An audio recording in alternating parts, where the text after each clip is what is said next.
Nakakalungkot po na dumarami ang mga Pogo-infested LGU. Pogo politics represents a new form of corruption. Nakakasalukasok po ang isang kagaya ni Guo Huaping na napatunayang hindi tunay na Pilipino na nagpa-file ng Certificate of Candidacy. Tinatawag natin ang atensyon ng COMELEC na agaran ng ibasura ang Certificate of Candidacy ng mga kagaya ni Guo Huaping.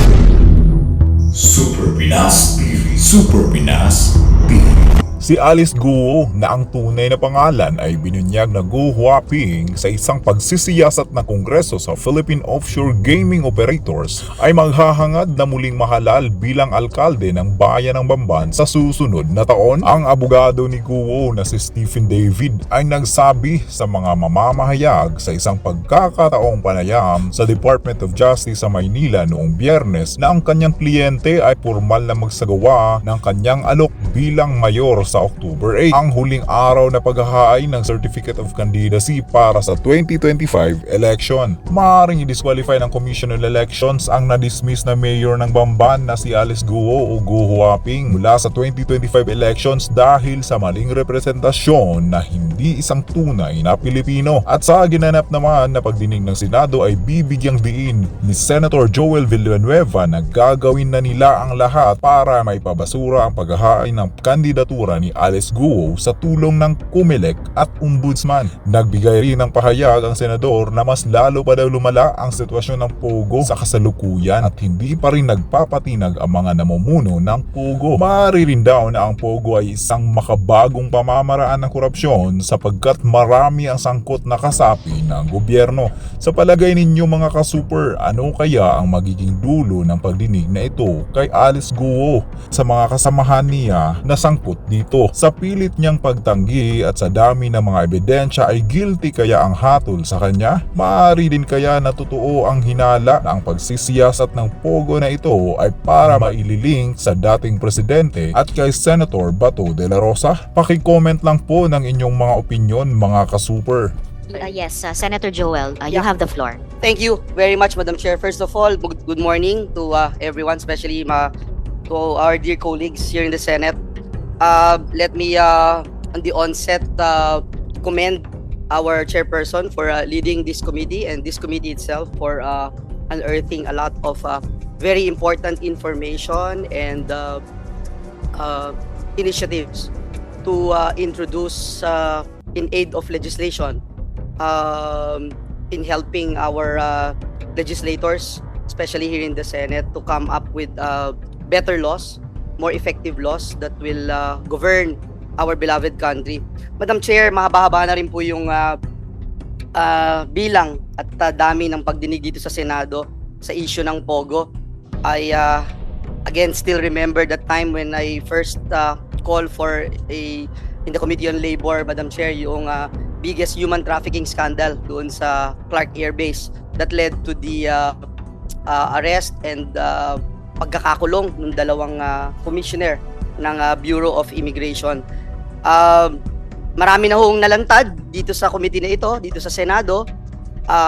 Masasabi, Madam Chair, na nalantad yung pong pambabalahura ng mga kriminal sa ating mga batas at maging sa ating bayan. Sunod-sunod na po yung mga kaso ng human trafficking, even killings, prostitution, torture, death bondage, forced labor, illegal detention, kidnapping, illegal drugs, etc. etc. Yung mga nadiskubre po dito sa mga Pogo. At nagpapasalamat po tayo dahil ang ating Pangulo nung nakaraang SONA, tinuldukan po niya itong Pogo. Legal pa, legal man o illegal. Pero hindi pa rin po natatapos yung problemang dala ng Pogo na mas malala pa nga po ngayon. At tila baga hanggang ngayon kumikilo sila para impluwensyahan ang ating pamahalaan, ang ating gobyerno, maging ang mga elective officials ng pamahalaan. Mismong mga niluluklok pa nga po, Madam Chair, ng taong bayan sa pwesto ang nangunguna sa panloloko at pagpapalaganap ng krimen sa ating bayan. Nakakalungkot po na dumarami ang mga Pogo-infested LGUs. Pogo politics represents a new form of corruption where candidates for the 2025 elections could be sponsored by Pogos. Kaya maganda po ng taong bayan, pinakikinggan tayo, sinusubaybayan dahil alam nila yung evils of Pogo politics. Madam Chair, nakakasalukasok po ang isang kagaya ni Guo Huaping na napatunayang hindi tunay na Pilipino na nagpa-file ng Certificate of Candidacy para tumakbo bilang alkalde. This would be a mockery of our laws, especially considering that the office of the Ombudsman itself already determined that she is perpetually disqualified from holding any government position. Hindi po tayo papayag, lalo ang Senado, at tinatawag natin ang atensyon ng COMELEC na agaran ng ibasura ang Certificate of Candidacy ng mga kagaya ni Guo Huaping. Nakakalungkot din po, nakita ko si Mayor Kalugay, napapirma ho natin dun sa waiver, pero yung pinirmahan nyo pong waiver, napaka-general. Lahat po ng blanco doon, wala ho kayong nilagay na kahit na ano. Napakasimple ho, 2 pahina noong waiver. Kaya parang for a show lang yung waiver. Kaya mamaya ho, we will pound on this kung totoo na gusto nyo na tapat at ipakita sa taong bayan na wala po kayong tinatago. Kayo na, paalala din po sa ating mga elected officials at mga ahensya ng gobyerno, bukod po sa sinumpaan ninyong tungkulin na magsabi ng katotohanan, meron din po kayong mabibigat na katungkulan sa bayan at sa mamamayang Pilipino.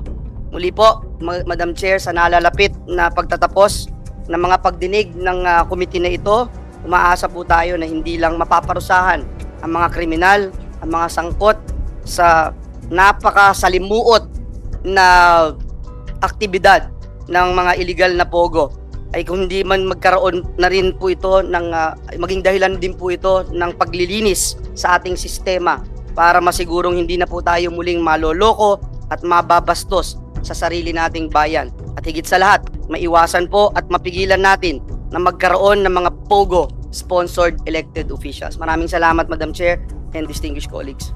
Maraming salamat din po, Senator Joel. Na ituloy. So, yun lamang po, Madam Chair, kasi marami na pong matters na papasok ngayon. Baka si Miss Alice Go ay mapagod na rin at sabihin niya wag na ituloy, pero under our rules, dapat po ituloy. Yun lamang po, Madam Chair, at sana po ay matugunan ito ng ating pamunuan ng committee ito kung uunahin ba yung executive committee na naputol, executive committee session na naputol, o tatalakayin po natin ang iba't iba pang bagay ngayon bago po ituloy yung executive committee session, Madam Chair. Maraming salamat po. Maraming salamat din, Majority Leader.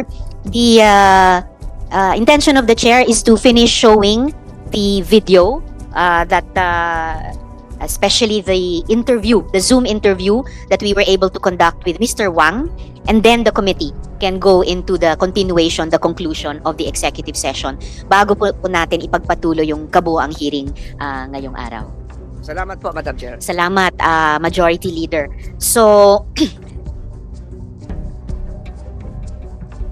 we will now show, before we show that Zoom interview with Mr. Wang Fugwe, I will ask my other colleagues if they have an opening statement, and the Senate President Pro Tempore does also. Before he delivers his opening statement, the Chair acknowledges the presence of Senator Joel Villanueva and Senator Sherwin Gatchalian. Thank you, sirs, for attending. SP Pro Temp, you have the floor. Thank you, Madam Chair. Good morning, and fellow members of this committee. Barely 2 weeks ago, talks have become rife that Alice Go, or Guo Huaping, was a Chinese state security agent after Al Jazeera came up with a documentary that interviewed a China-born gambling tycoon who is currently being detained in Thailand. In that documentary, the businessman has a dossier of his fellow agents at the China Ministry of State Security, or the MSS, which include Go. Her files listed that her mother is Lin Wenyi and that her residence in Fujian province, when checked, turned out to be a local office of the Chinese Communist Party. The MSS is the principal civilian intelligence, security, and secret police agency of China, and is responsible for foreign intelligence, counterintelligence, and political security of the Chinese Communist Party. As chairperson of the Senate Committee on National Defense and Security, I am particularly alarmed by this explosive revelation. Could this be a confirmation of what we have suspected all along, that our country now has a Chinese sleeper agents in our midst? Or could this revelation be just a ploy or another propaganda? This is a serious national security concern. There is a need to take a closer look into this and verify whether or not covert and illegal operations are being undertaken here as part of a foreign country's global influence operation. We must identify all those who exploited the vulnerabilities in our system, either for personal gain or for the benefit of a foreign entity, and make them accountable. Sa kaso ni Alice Go, kaliwat kanan na ang mga dokumentong lumabas patungkol sa kanyang tunay na pagkatao. Pero ang taong ito na dinidiin na siya'y Pilipino ay walang maipakitang ebidensya para patotohanan nito. Puro hindi ko na maalala. I invoke my right against self-incrimination at denial pa rin ang narinig natin. But one thing is certain, defending against malicious foreign interference should be a top priority. Whether Go Waping leads a double life is up to the defense intelligence agencies to pursue, and the Senate must be updated on any development. And I think it is also high time to pursue amendments to the 83-year-old Commonwealth Act number 616 or the Espionage Law. This representation has already filed Senate Bill number 2368, and discussions to expand the coverage to include cyber espionage and provide stiffer penalties are in order. As the Senate hearings come to a close, let us remind everyone that our investigations are not all for naught. This investigation has exposed the weakness in our system, and the hardest part of it is that foreign nationals, especially Chinese nationals, are caught abusing our system. Amid the refusal of witnesses to truthfully answer our queries, this committee has been successful in connecting the dots to paint a larger picture of the extent of illegal activities involving POGOs, possibly in cahoots with public officials. And this committee deserves all the praise for being instrumental in the cases filed against several individuals. Congratulations, Madam Chair. At sa usaping ito, muling napatunayan na walang lihim na hindi nabubunyag. Kahit gaano ka pa kagaling magsinungaling at magpanggap, lalabas at lalabas din ang katotohanan. Maraming salamat po, Madam Chair. Maraming salamat din po, SP Pro Tempore. Any other opening statements before I show the Wang Fu-Gue video and then we go into executive session? Madam Chair. Ngunit, di tumigil ang aking opisina at nakapag-touch base kami kay Wang Fu-Gue na siyang dating kasama sa selda ni Shi Zhejiang at may hawak ng lahat ng files niya. Kasama, di umano, ang files ni Guo Huaping. Clip po ito sa documentary. Wang Fu-Gue met Shi in prison and says he witnessed an attempted attack on him. 60-70个泰国人对我们10多个中国人进行那个无差别的袭击。为什么知道是针对佘志江先生呢？是因为这些泰国人相互说话当中就是有在找佘志江，那个时间是他律师会见的时间，然后所以说躲避了这一次袭击。 Wang spent 5 years in jail battling charges related to credit card fraud before being found not guilty. He says he became good friends with Shi when they were placed in the same cell. He's now the custodian of many of the tycoon's alleged secrets. 他有在亚太上留下了很多那个待解密的那些档案，目前受到他的那个授权所解密的那些内容只是部分的内容而已，但是这些内容涉及到了那些国安人员的名单。 He allows us to take a look.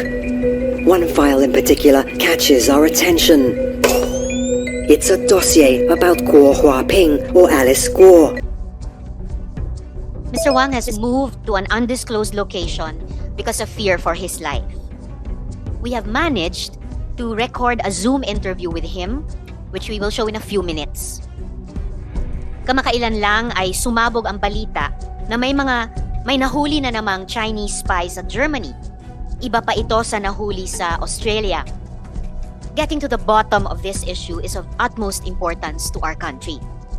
Is she a foreign agent? Are there other foreign agents here? The evidence is shaping up, though far from conclusive.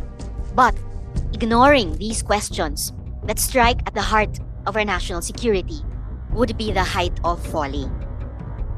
Ito po ang malinaw pa sa sikat ng araw. Ang POGOs ay gumamit ng LGU officials at law enforcement. May indications na ginamit rin sila ng foreign interests at pugad ng mga sindikato. May I now ask my colleagues, acknowledging the presence here of the Senate President Pro Tempore, Senator Jinggoy. Thank you for attending, sir. And the Senate Majority Leader, Senator Francis. Thank you for attending, sir. Was attended by Ms. Alice Goo, as well as other members of this committee, Madam Chair. Unfortunately, the executive session was not consummated, not completed because of lack of material time, Madam Chair. So we agreed, the committee agreed, and in the presence of Ms. Alice Goo, as well as the lawyer in attendance then, I understand that there was a lady lawyer then, we agreed to continue with the executive hearing session upon the resumption of this committee's hearing today. Madam Chair, I raise a point of order because under our rules, when there is a suspension of a session or hearing, it amounts to an unfinished business. And under our rule, section 123 of our rules, under our rules, Mr. President, if a matter is not completed during an executive session of a committee, it is typically treated as an unfinished business and will resume in the next hearing as a matter of priority and precedence, Madam Chair. So, ang ibig ko pong sabihin, bago tayo magsimula ngayon, ang tanong ko lang, dapat po ituloy yung naudlot na executive session. Kasi po, that would be translated as an unfinished business. So, an unfinished business generally refers to a matter that were not concluded before the suspension of the last hearing, September 24 to be exact. So it takes precedence on the calendar of this committee, and therefore my query, Madam Chair, is whether we will now proceed with other matters calendared for today, or should we proceed with the unfinished business, which is the interrupted executive session, because under our rules, the unfinished business should take precedence or should be treated as a matter of committee hearing priority, Madam Chair. So yun po yung katanungan ko. Tatalakayin ba natin yung mga iba ngayon, or itutuloy natin yung naudlot na executive session na pumayag naman si Ms. Alice Goo